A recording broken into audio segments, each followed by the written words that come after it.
महीने में लिया 8,000 करोड़ का कर्ज, 1,000 करोड़ और लेगी।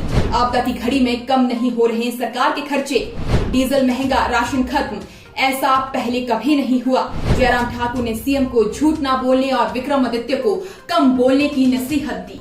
हिमाचल प्रदेश में कांग्रेस यानी कि सुखविंदर सिंह सुक्खू की सरकार बने 9 महीने हो गए हैं, यानी अब डिलीवरी एक्सपेक्टेड है। ये कहना है प्रदेश के पूर्व सीएम जयराम ठाकुर का, जिन्होंने बीते कल एक प्रेस कॉन्फ्रेंस के दौरान सुक्खू सरकार पर एक के बाद एक गंभीर वार किए।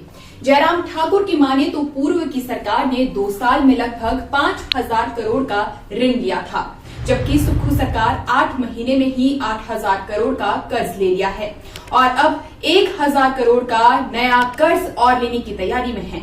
जयराम ठाकुर के अनुसार ये पहले कहते रहे कि खजाना खाली है, अब कह रहे हैं कि आपदा है। जब से सुक्खू सरकार बनी है उसके बाद से हालात बेहद खराब हो गए हैं। आपदा की घड़ी चल रही है पर सरकार के खर्च कम ही नहीं हो रहे हैं। आज तक प्रदेश में कभी ऐसा नहीं हुआ कि राशन डिपो से राशन खत्म हो गया हो।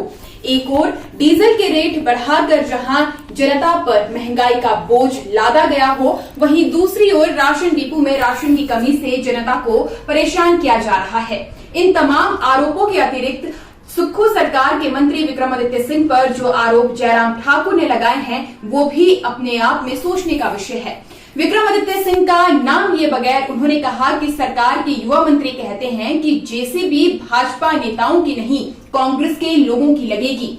इससे सड़कों की बहाली में देरी हो रही है और लोगों के सेब, टमाटर जैसी फसलें घर पर ही नष्ट हो रही हैं। इसके साथ ही जयराम ने विक्रमादित्य सिंह को कम बोलने व काम ज्यादा करने की नसीहत दी है। नेता प्रतिपक्ष ने कहा है कि आपदा की घड़ी में कांग्रेस नेता राहत के पैसों की बंदर बांट कर रहे हैं। प्रभावितों को कांग्रेसियों द्वारा राहत का पैसा ऐसे बांटा जा रहा है जैसे मानो कांग्रेस पार्टी का वो पैसा हो। इसके साथ ही उन्होंने राहत राशि देने में भेदभाव करने का भी आरोप लगाया है। पूर्व सीएम ने कहा कि कांग्रेस सरकार आपदा को संभालने में पूरी तरह से विफल रही है, पूरी तरह केंद्र पर निर्भर रही है, जबकि केंद्र से हिमाचल को रिकॉर्ड मदद मिली है। इससे पहले कभी भी हिमाचल को केंद्र से इतनी आर्थिक सहायता नहीं मिली।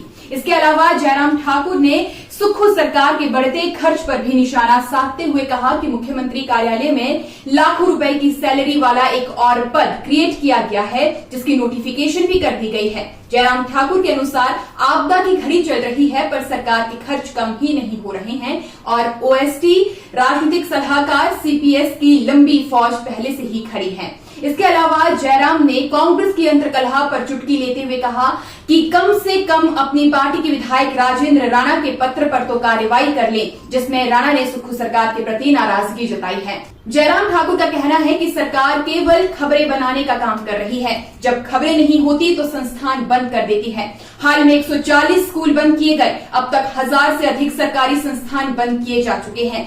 उन्होंने सरदार पटेल यूनिवर्सिटी मंडी से कॉलेजों की संख्या कम करने पर भी गंभीर सवाल खड़े किए हैं। बहरहाल जयराम ठाकुर के इन आरोपों और बयान पर आपकी क्या राय है, हमें कमेंट सेक्शन में जरूर बताइएगा। फिलहाल के लिए इस खबर में बस इतना ही। अगली वीडियो में जल्द मुलाकात होगी, तब तक के लिए नमस्कार।